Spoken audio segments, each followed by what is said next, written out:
Shalom, shalom, shalom. Bienvenue à notre émission Parole de vie. Bien-aimés, ce matin, notre thème s'intitule Évitons la colère, évitons la fureur, évitons la haine. Évitons la colère, la fureur et la haine. Bien-aimés, la plupart des fois, nous sommes très fragiles, nous sommes blessés par les propos de tel ou tel, par certaines injustices que nous assistons dans des sociétés. Nous sommes souvent blessés. Et pour cela, nous sommes envahis par la colère. Et la colère nous amène très souvent à la perdition. La colère autorise à ce que Satan, le diable, entre en nous. Et quand le diable entre dans notre corps, bien aimé, nous sommes détruits complètement.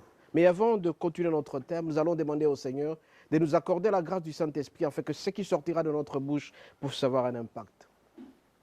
Dieu d'Abraham, d'Isaac et de Jacob, tendre Père. Ce matin, tu vas nous parler de la haine, tu vas nous parler de la colère et de la fureur. Demandons à ce que le Saint-Esprit nous accompagne. Quand cette parole sortira, bien aimé, que cette parole puisse avoir un impact sérieux et que toutes celles et tous ceux qui vont nous suivre puissent être transformés, qu'ils puissent s'y repentir et que la grâce de Dieu soit sur eux. Nous t'avons ainsi prié au nom de Jésus. Amen. Bien aimé, à l'introduction, j'ai dit que la plupart des fois nous sommes fragiles, nous sommes touchés par certains propos et surtout dans certains foyers. L'homme et la femme, quand ils vivent ensemble, très souvent, ce sont des problèmes. À un certain moment, l'homme peut sortir des propos qui blessent, la femme peut sortir des propos qui blessent. Certains comportements d'entre nous amènent la colère dans le foyer, amènent la colère dans le travail. À un certain moment, au travail, le chef se comporte très mal et nous sommes en colère. À un certain moment, si nos collaborateurs nous insultent et nous sommes en colère, presque à tout moment, nous vivons la colère et parce que nous sommes des hommes, nous assistons à ça. C'est un sentiment qu'on ne peut pas se détacher. Mais le Seigneur nous demande ce matin, bien-aimés, de pouvoir nous dépasser de cette colère. Parce que donner accès au diable à travers la colère va chercher la destruction totale de notre vie. Mais pour ce faire, nous allons utiliser Éphésiens 4 du 26e jusqu'au 27e verset. Nous lisons au nom de Jésus. Si vous vous mettez en colère, ne péchez point. Que le soleil ne se couche point sur votre colère et ne donnez pas accès au diable. Bien-aimés, la colère donne l'accès au diable et nous sommes appelés à éviter la colère. Parce que si on est en colère, c'est qu'on ne sait pas pardonner quelqu'un. Quand tu pardonnes quelqu'un, bien-aimé, c'est vrai que la colère sera là, mais on va oublier complètement. Mais la colère entraîne ce qu'on appelle la fureur. Et la fureur, c'est la haine. La haine, c'est quelque chose qui reste en nous. On ne sait plus accepter l'autre. On développe l'antipathie et la colère et la personne n'est plus désirée dans notre vie. Raison pour laquelle ce matin, Dieu nous demande à ce que nous puissions pardonner, que nous puissions être miséricordieux, parce que Dieu est miséricordieux. Puisque, bien aimé, Dieu nous accorde sa miséricorde, nous aussi, à notre tour, nous sommes appelés à accorder miséricorde aux autres. Ceux qui sont en colère doivent savoir pardonner les autres. Plus vous resterez en colère, plus vous serez envahis par le diable. Donc la colère donne accès au diable. Et quand le diable débarque dans votre vie, il y a deux choses. Ça va vous détruire complètement votre vie et votre vie spirituelle aussi. Donc le corps peut être entamé à tout moment. La colère peut amener la maladie dans le corps, bien-aimé. Il y a des gens qui dorment en colère, le lendemain ils sont morts. Il y a des gens qui dorment en colère, le lendemain ils font des crises. Mais le Seigneur nous demande à ce matin, bien-aimé, d'éviter de rester en colère. Quand vous êtes en colère contre votre mari, faites tout pour créer ce qu'on appelle le dialogue, la communication. Donc il y a des femmes, quand ils ont trouvé par exemple leur mari en flagrant délit, ils ne savent pas pardonner. Mais l'homme est appelé à faire un pas auprès de la personne pour créer l'harmonie.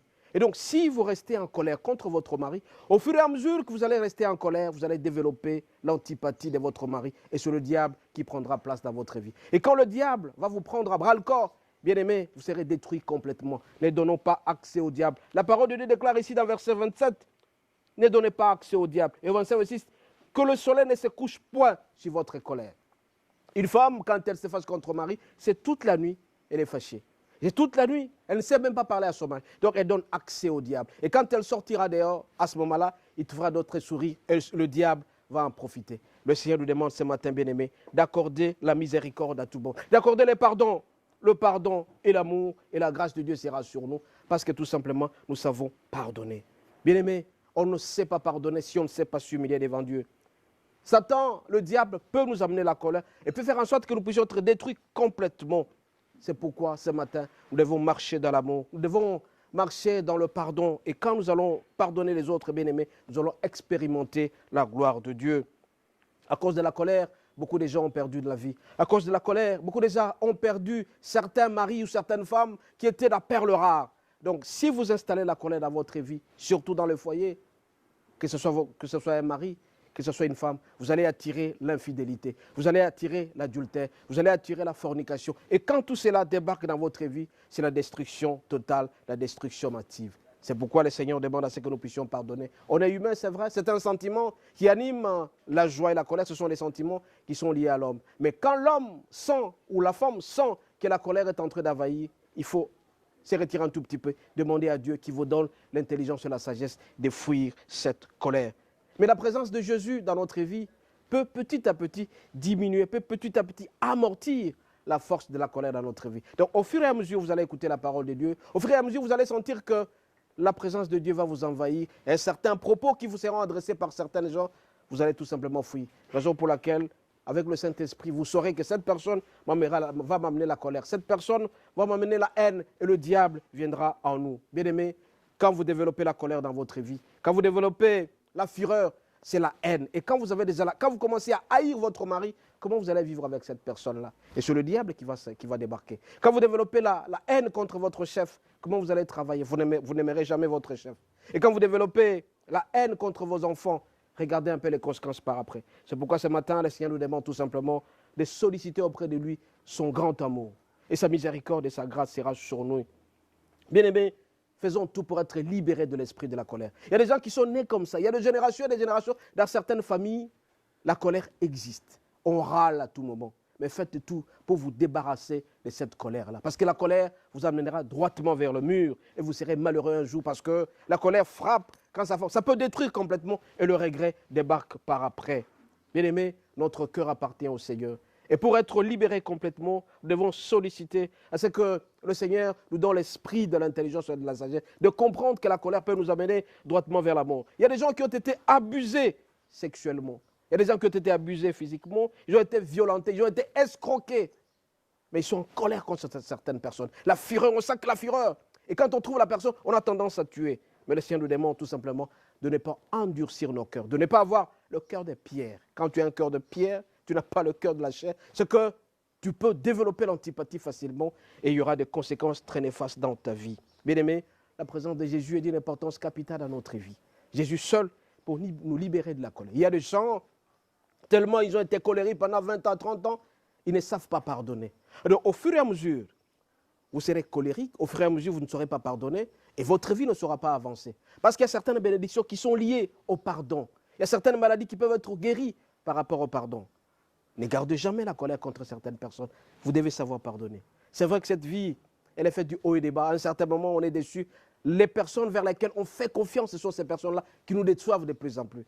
Regardez l'histoire de Joseph. Joseph a été vendu par ses frères. Mais arrivé à un certain moment, quand la famine a terrassé sérieusement Canaan, ils sont allés en Égypte et il a pardonné. Joseph n'a jamais gardé la colère contre certaines personnes. Vous aussi qui êtes en train de me suivre à cet instant, vous êtes mariés, c'est vrai. Regardez, vous êtes allé au lit tout en étant en colère contre votre mari. Vous êtes allé au lit en étant en colère contre votre femme. C'est vrai que les fautes peuvent arriver, mais le Seigneur nous demande à ce que nous puissions avoir la miséricorde, l'amour et le pardon et l'affection vers les autres. Donc au fur et à mesure, vous allez continuer à pardonner au fur et à mesure que vous allez réussir. Raison pour laquelle j'ai toujours donné le conseil aux gens, dans votre vie, soyez caractérisés par les sourires à tout moment. Si vous souriez régulièrement, vous allez voir que tout ira mieux dans votre vie. Et les esprits impurs, la colère qui pouvait venir envers vous, cette colère pourra disparaître. Parce qu'au fur et à mesure que vous serez colérique, au fur et à mesure que vous allez installer la haine contre certaines personnes, le Seigneur est merveilleux et il veut à ce que nous puissions être libérés de ça. Parce que la colère donne le boulevard, le chemin, la route au diable. Et quand le diable s'installe à vous, moi je connais un certain couple bien aimé, puisque l'homme a fait ça, puisque l'homme est sorti dehors, moi aussi je vais faire ça. Mais en allant là-bas, c'est la personne qui va subir des conséquences néfastes avec des maladies ou autres. Voilà un peu la colère où ça nous amène. Il ne faut jamais défier le Seigneur. Si on vous a offensé, c'est vrai que vous avez été blessé, mais apprenez à pardonner. Il faut toujours pardonner. C'est vrai que ce n'est pas facile. Il y a certaines personnes qui vous ont fait tellement du mal, vous faites confiance en lui, on vous a escroqué 10 000 $, 20 000, 30 000, ou bien quelqu'un qui vous a piqué votre femme. Vous devez demander pardon. Quand vous êtes en colère contre cette personne-là, essayez un peu de demander pardon au Seigneur, qui vous donne la force et l'intelligence de marcher selon la volonté du Seigneur. En demandant, bien aimé, à ce que les hommes soient pardonnés, la miséricorde du Seigneur sera en nous. Raison pour laquelle ce matin bien aimé, dans notre thème qui s'intitule évitons la colère, évitons la fureur et la haine. Le Seigneur nous demande tout simplement de solliciter sa grâce, de solliciter son amour, que sa miséricorde habite à nous. Quand nous allons développer la miséricorde du Seigneur, nous serons pardonnés aussi les autres. La colère, c'est vrai, c'est inné pour certaines personnes. Il y a de générations et de générations qui sont colériques. Je connais certaines tribus dans certains districts où de génération en génération, les gens sont toujours colériques. On prend la machette, on prend le marteau pour tuer, tout ça. Mais cette colère-là peut être amortie par la parole de Dieu. Plus vous serez envahi par la connaissance de la parole, plus vous saurez amortir certaines colères et le Seigneur sera très content de vous et tout ira mieux dans votre vie. Donc plus vous serez un homme miséricordieux, plus vous serez aussi... Parce que le Seigneur qui est au-dessus nous pardonne tous. Pourquoi pas nous? Nous devons aussi pardonner. N'endurcissons pas nos cœurs, bien-aimés. N'ayons pas le cœur de pierre. Ayons des cœurs de chair qui savent pardonner sérieusement. C'est pourquoi ce matin, encore une fois, je vous en supplie de vous humilier devant le Seigneur. L'humilité précède la gloire. Quand nous allons nous humilier auprès du Seigneur, demandons à ce qu'il puisse nous pardonner. Nous aussi, à notre tour, les autres vont nous pardonner. Raison pour laquelle je demande à certains couples, à certains foyers, de s'harmoniser, de rester en paix, d'éviter de dormir dans la colère. Quand vous allez dormir dans la colère, le lendemain sera très dangereux et vous allez perdre certains éléments très importants dans notre vie. Donc, gardez le contact permanent. Certains couples doivent garder la communication. C'est ça l'harmonie dans les mariages. S'il n'y a pas de communication, s'il n'y a pas d'harmonie, à un certain moment, la pomme de discorde, c'est toujours l'argent. L'homme et la femme se battent pour l'argent. Et l'homme cherche à utiliser l'argent ailleurs, mais la femme en a besoin. Mais quand vous n'êtes pas transparent dans le couple, bien-aimés, vous allez constater tout simplement que la colère de l'autre va s'enflammer. Et quand la colère vient, le diable va vous envahir et la bénédiction du Seigneur va s'enfuir. Donc, le couple qui sont en harmonie, qui ne vivent pas en colère, très souvent, ils sont bénis. 90% des couples qui s'entendent bien, qui n'ont pas de colère, ils sont bénis. Parce que tout simplement, le diable a fui. Mais par contre, là où il y a la colère permanente, vous dormez le lendemain, les gens se battent, le lendemain... Non, tout ça, le Seigneur ne sera plus avec vous et vous serez malheureux et vous aurez toujours la malédiction. Raison pour laquelle ce matin, bien-aimés, le Seigneur nous demande à ce que nous puissions nous humilier, sollicitons sa grâce, son amour et sa miséricorde pour savoir pardonner et de ne pas garder la rancune, de ne pas garder la colère, de ne pas garder la haine. Nous allons prier. Dieu d'Abraham et d'Isaac et de Jacob de toutes les générations, ce matin, tu nous apprends que nous devons éviter la colère, nous devons éviter la fureur, nous devons éviter aussi la haine.